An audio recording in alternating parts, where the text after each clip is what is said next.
अज्ञानतिमिरन्धस्य ज्ञानाञ्जनशलाकयो चक्षुर्मिलितं तस्मै श्रीगुरुवे नमः। हे कृष्ण करुणा सिंधो दीनबंधो जगतपते गोपेश गोपिका कांत राधा कांत नमस्तुते। नमस्कार दोस्तों, मैं हूं पवन कुमार दास। आज मैं आप लोगों के समक्ष लाया हूं पुनः गीता का प्रवचन। मैं इससे पहले भी गीता 18 अध्याय प्रवचन कर चुका हूं, मगर उस गीता में महाभारत के युद्ध का वर्णन नहीं था। सिर्फ भगवान के ज्ञान का, योग का, भक्ति का और भगवान ईश्वर क्या हैं तथा गीता की उत्पत्ति इत्यादि सारी बातों को मैंने 18 अध्याय में बताया था। परंतु महाभारत के नाम से ही यह प्रसिद्ध गीता, आज मैं इसीलिए गीता का जो प्रवचन दे रहा हूँ उसमें महाभारत के गीता के प्रथम अध्याय में महाभारत का जो वर्णन है उसको मैं प्रस्तुत करने जा रहा हूँ। प्रथम अध्याय शुरू होता है कुरुक्षेत्र में सैन्य संरक्षण का, और इस सैन्य संरक्षण में एक धृतराष्ट्र पात्र हैं और दूसरा संजय।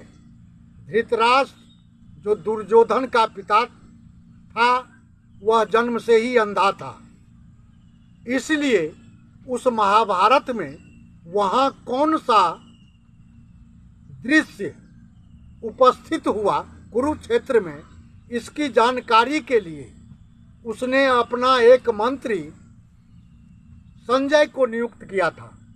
वो इसलिए कि संजय को दिव्य दृष्टि मिली हुई थी। वेद व्यास ने संजय को दिव्य दृष्टि दिया था कि तुम घर बैठे ही कुरुक्षेत्र के सारे युद्ध को देख सकते हो और महाराज को तू बता सकते हो, धृतराष्ट्र को। इसलिए धृतराष्ट्र ने संजय से पूछा कि संजय बताओ तो अभी युद्ध की क्या स्थिति है, क्या सारी सेनाएं मौजूद है, कौरवों और पांडवों की सभी सेनाएं, कितनी सेनाएं हैं, उसमें क्या हो रहा है, युद्ध आरंभ हुआ कि नहीं हुआ, हमारा जो पुत्र दुर्योधन है वो कहाँ है, उसके साथ कितनी सेनाएं हैं, उसका सेनापति कौन है, अर्जुन के साथ कितनी सेनाएं हैं, अर्जुन के सेनापति कौन है, इत्यादि सारी बातों को धृतराष्ट्र ने अर्जुन से पूछा। धृतराष्ट्र ने संजय से पूछा, गलती को माफ कीजिएगा, धृतराष्ट्र ने संजय से पूछा और संजय ने कहा कि महाराज अभी तो युद्ध आरंभ नहीं हुआ है, अब युद्ध आरंभ होने ही वाला है। दोनों पक्षों में असंख्य सेनाएं हैं, इधर भी और उधर भी। अर्जुन के पास, अर्जुन के साथ रथ पर सवार हैं मधुसूदन, जो वही उनके सारथी हैं अर्जुन के, और मधुसूदन से अर्जुन कुछ कह रहा है।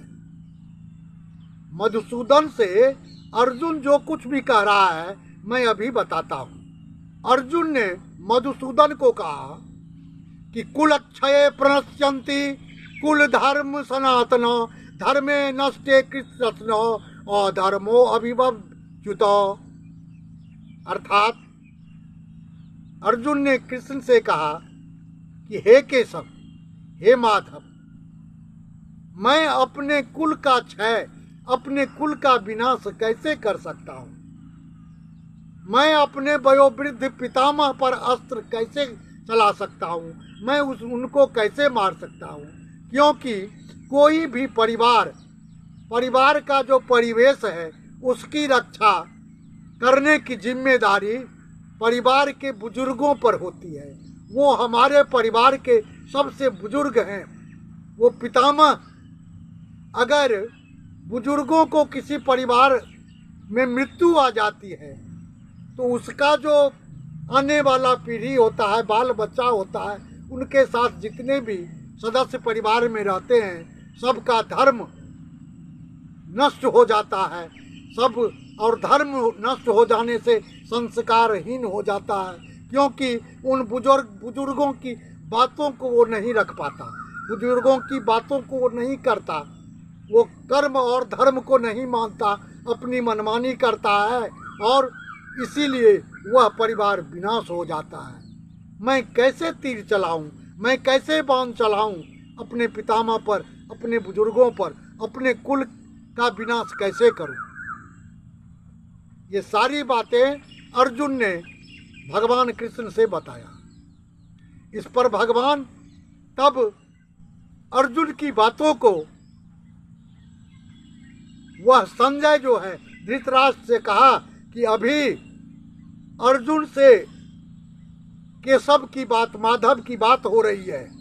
अर्जुन कुछ माधव को कह रहे हैं और इतना कह करके अर्जुन ने अपने धनुष बाण को नीचे बगल में रख दिया है।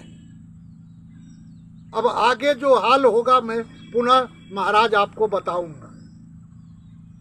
अर्जुन की इन बातों को सुन करके भगवान ने कहा, भगवानोवाच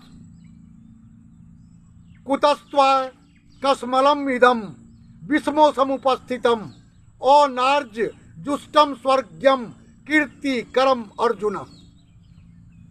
कुतस्त्वा कस्मलम इदम विस्मे समुपस्थितम अनार्ज जुष्टम स्वर्ग्यम कीर्ति करम अर्जुन। हे अर्जुन, हे पार्थ, तुमको इस तरह का कलमश मन में, इस तरह की गंदा विचार, बुरी विचार तुम्हारे मन में आई कहां से? इस तरह का कलमश तुम्हारे आत्मा में उठा कैसे? क्योंकि जो मनुष्य अपने जीवन की सारी रहस्य को जानने वाला होता है, जीवन पर्यंत से लेकर मृत्यु तक की सारी बातों की जानकारी उसे रहती है, वह इस रहस्य को जानता है। उसे इस पर कोई क्लेश नहीं करना चाहिए, उसे किसी प्रकार की कलमश नहीं होनी चाहिए। तुमने ये कैसे समझ लिया कि मैं अपने बुजुर्गों को, अपने पितामह को, अपने गुरु द्रोण को, अपने भाइयों पर यदि बाण चलाऊंगा और उसका जो है सो सर्वनाश करूंगा तो मुझे पाप लगेगा या मुझे कलमश होगी, मैं इस तरह का जो है सो पाप का भागी बनूंगा, ये तुमने कैसे सोच लिया? इत्यादि सारी बातों को भगवान ने अर्जुन को बताया। ये तो मेरा काम है सोचना, तुम इसके लिए क्यों चिंतित होते हो? तुम ये समझते हो कि तुम्हें पाप लगेगा। पाप और पुण्य क्या होता है इसके बारे में तुम खुद जानकारी प्राप्त तुम हो, इसमें तुमको खुद जानकार हो तुम, फिर भी ये बात कहते हो, ये मुझे अच्छा नहीं लगता। इतनी बातें कह करके मैं अपनी वाणी को विराम देता हूँ और समाप्त करता हूँ। आगे मैं इसी प्रकार दूसरे एपिसोड में, दूसरे वीडियो में आगे की अध्याय को बोलूँगा। तब तक के लिए मुझे आज्ञा दें। जय राधा कृष्ण, जय श्री कृष्ण। धन्यवाद।